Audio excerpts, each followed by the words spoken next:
Sagittarius, ang reading na to ay para sa'yo, okay? Today is November 18. Okay. November 18, Sagittarius. This is for you. Para sa mga Sagittarius ito, guys. At, kumusta na kayo? Okay.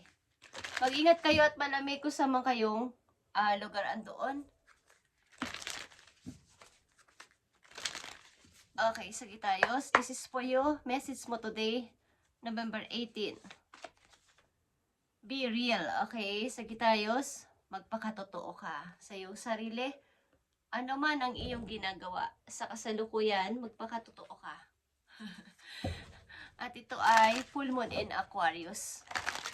Okay. Okay, may kaugnayan sa Aquarius, Sagittarius.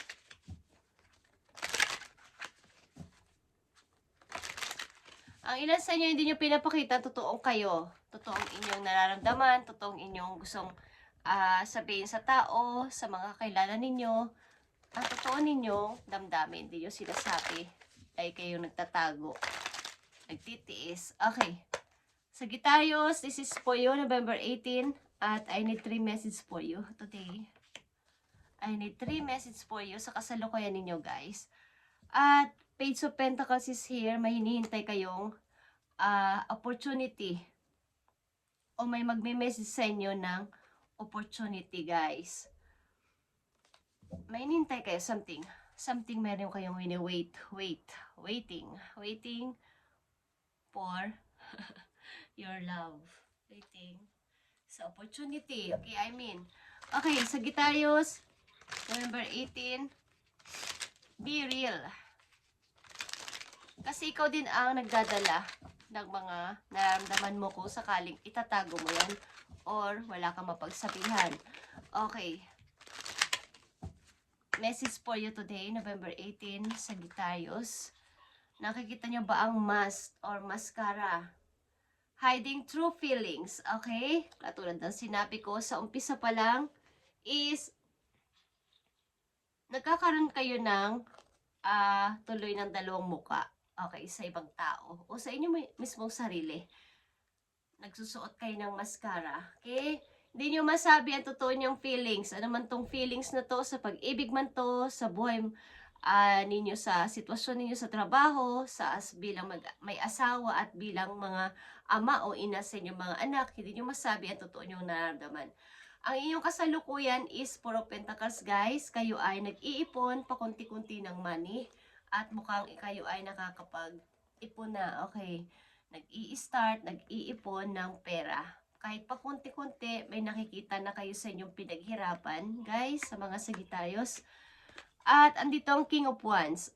Ito ay Aries, Leo sa inyong chart. Kung meron kayong Aries, Leo sa inyong chart, Sagittarius, na katulad din yung fire sign, meron kayong kasama sa buhay o sa inyong kasalukuyan na isang tao na inyong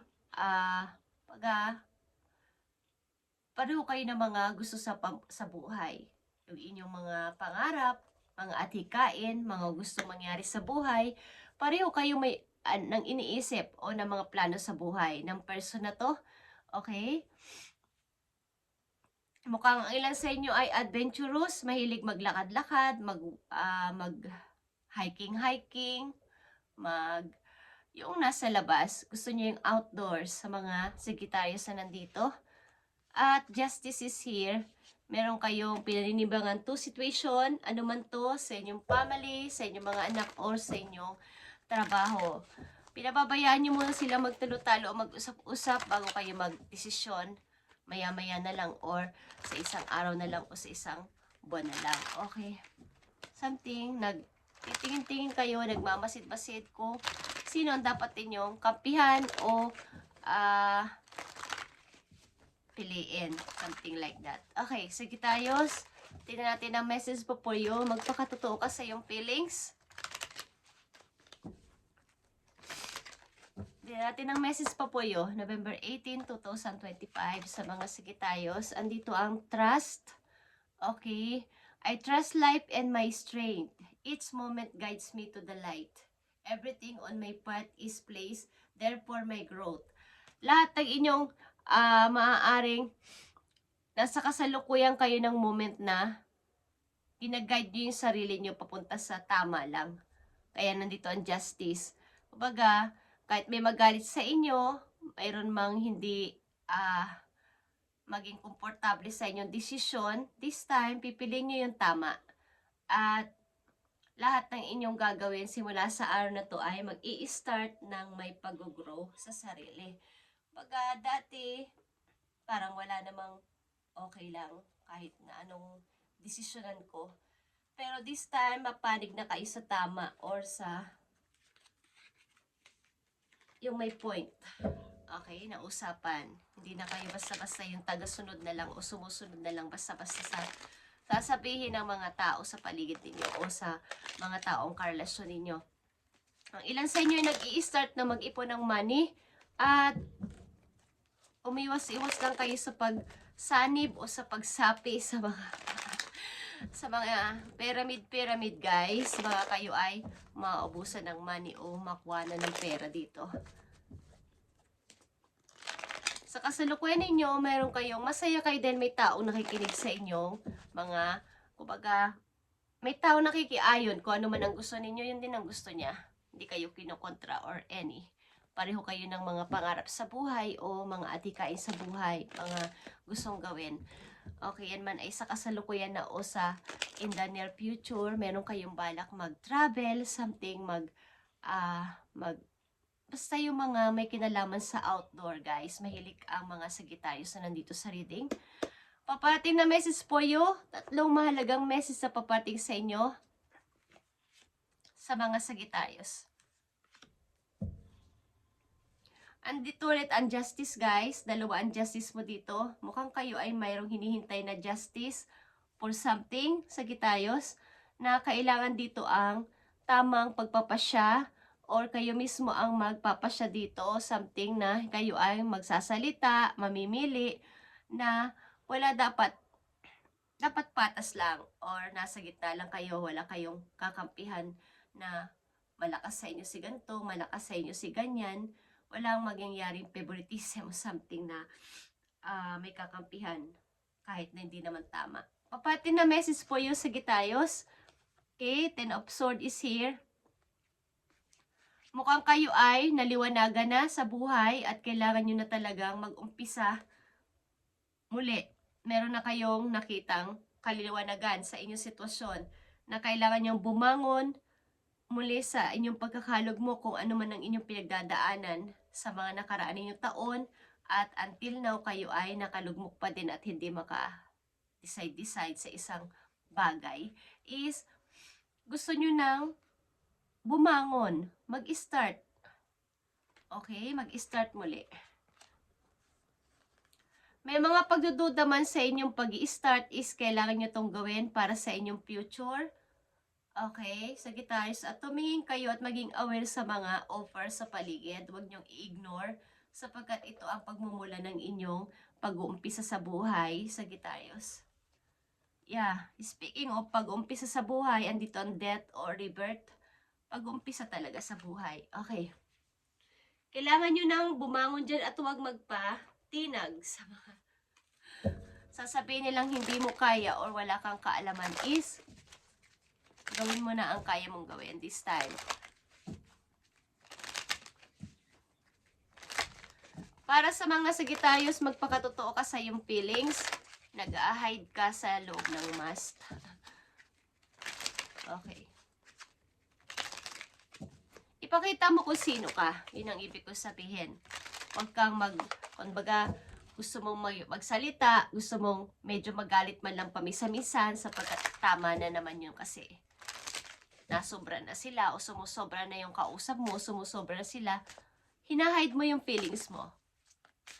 At yun din yung nagdadala sa'yo para ikaw ay magkaroon ng kumbaga yung pagka sa isang tao hindi nalalabas ang totoong nararamdaman, galit ka man o masaya ka man is, nandun yung panag-iisa kayo is, ano ba ako? Okay? Something na, ako ba ay, Alam niyo yung parang hindi ka, parang nadadala ka lang dahil yun lang ang sinabi. Okay. Sumusunod ka lang kasi yun ang sinabi. Meron ka man dapat na i-suggest o i-advise. Takot ka. But sa loob-loob mo, bakit hindi ko sinabi yun? Andun yung panghihinayang sapagkat kung sinabi ko yun, di sana ito yung nangyari. Kayo yung nagdadala ng pagtitiis pag ganun. Okay, Sagittarius, tingnan natin pa ang message for you. Andito ang a perfect ending, grown oneself. Okay.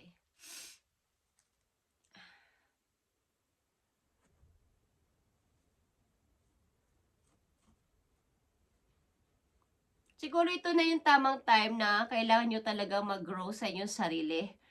Okay, tama na yung pag i-stuck dito. Tumayo kayo para malaman nila, humakbang kayo para malaman nila na si Sagittarius pala ay may kakayanan na mag-decide.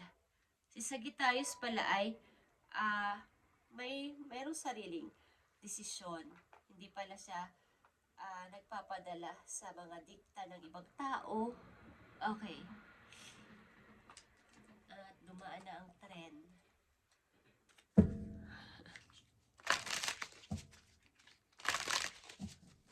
Isa pang message po yun, mga tanong nyo sa inyong sarili. Maaaring tanong nyo sa inyong sarili. Sagittarius, November 18, 2025. Andito ang on home. I am placing blame right now. Okay.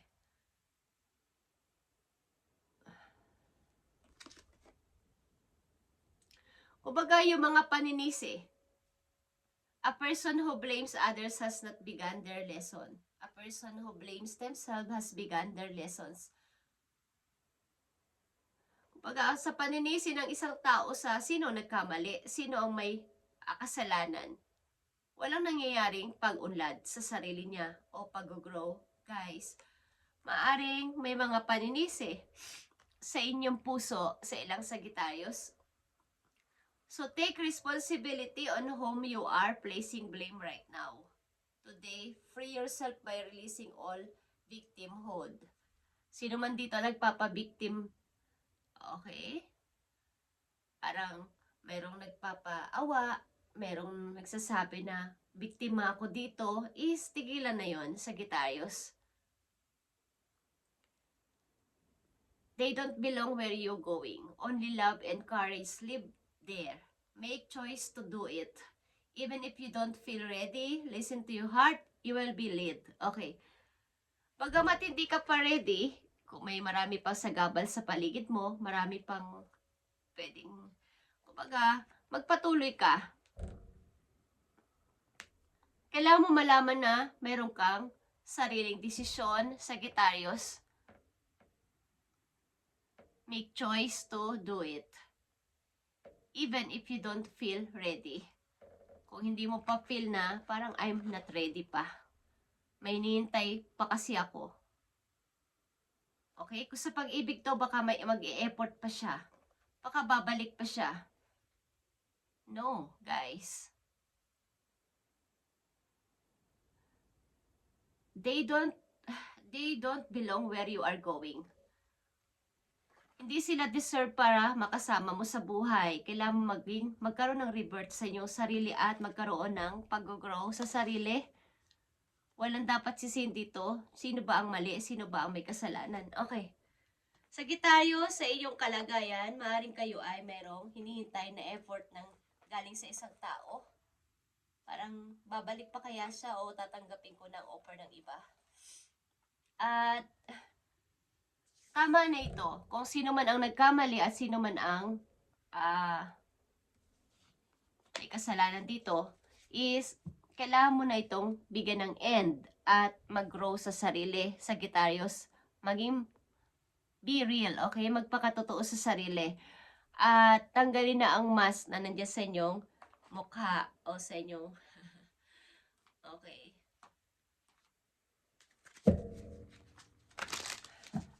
Kailangan mo nang matuto At sabihin na kaya mo naman kahit wala siya o wala sila. Okay, Sagittarius. Last message po you today. Message ito para sa iyo today. Okay. Nagpapahiwatig dito ang goodbye to the old, hello to the new, Sagittarius. Thank you, Spirit. Mag-goodbye na sa old at magtungo na sa new. Parang merong ngumingiti. Okay. Something.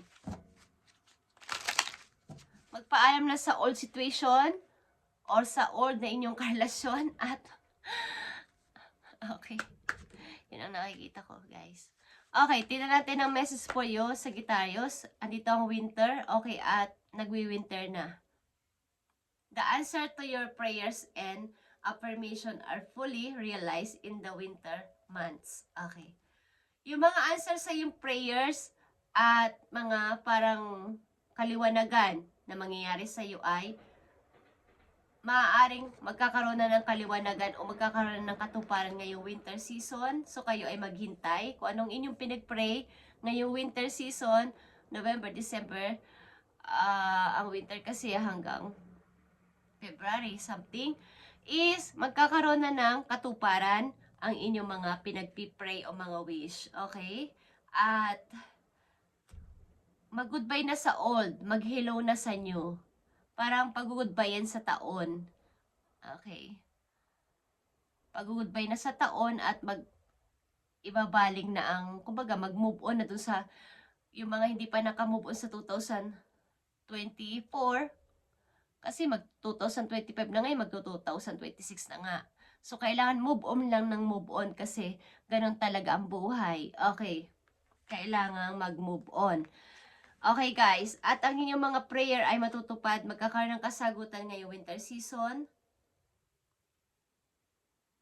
The answer to your prayers and affirmation, guys. Okay, kung ano man ang inyong winish o inyong pinapag-pray. At tama na itong paghihintay sa wala. Okay, Sagittarius, may nag-o-offer sa inyong kabilang side.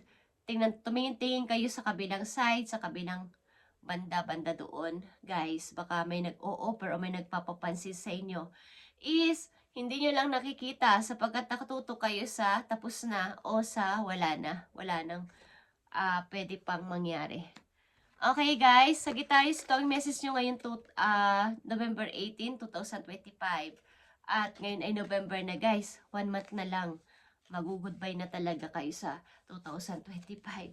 So, tama na. Goodbye to the old, hello tomorrow na, guys. At magkaroon, dala-dala nyo yung experience nyo galing sa 2025, pupunta sa 2026. So, pag-grow ang nakikita ko dito para sa inyo at magpakatotoo sa inyong feelings. Ano man tong feelings na to? Feelings sa mga kapatid, kamag-anak, asawa, mga anak, or sa inyong mga lovers is patunayan nyo, ipakita nyo ang totoo nyong ugali, totoo ninyong gustong sabihin at totoo nyong pakaramdam para alam nila, hindi yung kinikim-kim ninyo. Okay? Sagittarius, thank you and God bless sa inyo, guys. At ito muna ang inyong message today. So, tama na yung mga blame, pambi-blame at kung sino ang biktima dito, sino ang nabiktima at biktima, sapagkat walang aamin. Talo lang ng talo, nagtatalo lang. Okay? Walang naamin na ako ang mali. Ako yung nagkasala. Okay, sa inyong sitwasyon. So, tama na to. Tigilan mo. Alayasan mo na sila. Walang mangyayari sapagkat walang aamin kung sino yung may kasalanan. Mayroon kayo sitwasyon na pinagdadaanan na may nagtatalo sa inyong paligid. Ito man ay inyong kasitahan o boyfriend ninyo, girlfriend ninyo, o sa mga kamag-anak ninyo. Okay, Sagittarius, thank you and God bless.